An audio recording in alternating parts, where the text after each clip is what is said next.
One of the traditional methods of imposing statism or socialism on a people has been by way of medicine. It's very easy to disguise a medical program as a humanitarian project. Most people are a little reluctant to oppose anything that suggests medical care for people who possibly can't afford it. Now, the American people, if you put it to them about socialized medicine and gave them a chance to choose, would unhesitatingly vote against it. We had an example of this under the Truman administration. It was proposed that we have a compulsory health insurance program for all people in the United States, and of course the American people unhesitatingly rejected this. So, with the American people on record as not wanting socialized medicine, Congressman Farrand introduced the Farrand Bill. This was the idea that all people of Social Security age should be brought under a program of compulsory health insurance. Now, this would not only be our senior citizens, this would be the dependents and those who are disabled. This would be young people if they are dependents of someone eligible for Social Security. Now, Congressman Farrand brought the program out on that idea of just for that particular group of people. But Congressman Farrand was subscribing to this foot-in-the-door philosophy because he said, if we can only break through and get our foot inside the door, then we can expand the program after that. Walter Reuther said, it's no secret that the United Automobile Workers is officially on record as backing a program of national health insurance. And by national health insurance, he meant socialized medicine for every American. Well, let's see what the socialists themselves had to say about it. They say, once the Farrand Bill is passed, this nation will be provided with a mechanism for socialized medicine capable of indefinite expansion in every direction until it includes the entire population. Well, we can't say we haven't been warned. Now, Congressman Farrand is no longer a congressman of the United States government. He has been replaced, not in his particular assignment, but in his backing of such a bill by Congressman King of California. It is presented in the idea of a great emergency that millions of our senior citizens are unable to provide needed medical care. But this ignores the fact that in the last decade, 127 million of our citizens, in just 10 years, have come under the protection of some form of privately owned medical or hospital insurance.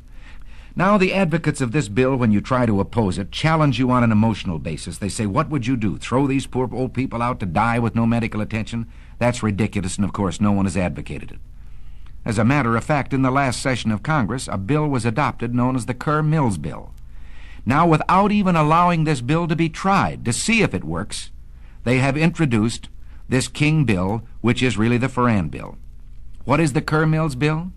It is a frank recognition of the medical need or problem of our senior citizens that I've mentioned.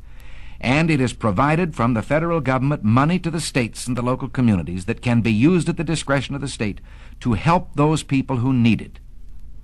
Now, what reason could the other people have for backing a bill which says we insist on compulsory health insurance for senior citizens on a basis of age alone, regardless of whether they are worth millions of dollars, whether they have an income, whether they're protected by their own insurance, whether they have savings?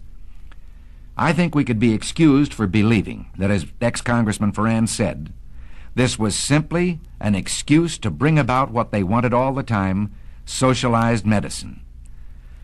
James Madison, in 1788, speaking to the Virginia Convention, said, since the general civilization of mankind, I believe there are more instances of the abridgment of the freedom of the people by gradual and silent encroachment of those in power than by violent and sudden usurpations. They want to attach this bill to Social Security, and they say here is a great insurance program now instituted, now working. Let's take a look at Social Security itself. Again, very few of us disagree with the original premise that there should be some form of saving that would keep destitution from following unemployment by reason of death, disability, or old age. And to this end, Social Security was adopted. But it was never intended to supplant private savings, private insurance, pension programs of unions and industries. Now, in our country, under our free enterprise system, we have seen medicine reach the greatest heights that it has in any country in the world. Today, the relationship between patient and doctor in this country is something to be envied any place. The privacy, the care that is given to a person, the right to choose a doctor, the right to go from one doctor to the other. But let's also look from the other side at the freedom the doctor loses. A doctor would be reluctant to say this. Well, like you, I'm only a patient, so I can say it in his behalf. The doctor begins to lose freedoms. It's like telling a lie, and one leads to another. First, you decide that the doctor can have so many patients. They're equally divided among the various doctors by the government. But then the doctors aren't equally divided geographically. So a doctor decides he wants to practice in one town, and the government has to say to him, you can't live in that town. They already have enough doctors. You have to go someplace else. And from here, it's only a short step to dictating where he will go. This is a freedom that I wonder whether any of us have the right to take from any human being. I know how I'd feel if you, my fellow citizens, decided that to be an actor, I had to become a government employee and work in a national theater. Take it into your own occupation or that of your husband. All of us can see what happens once you establish the precedent that the government can determine a man's working place and his working methods, determine his employment. From here, it's a short step to all the rest of socialism, to determining his pay, and pretty soon your son won't decide when he's in school where he will go or what he will do for a living. He will wait for the government to tell him where he will go to work and what he will do.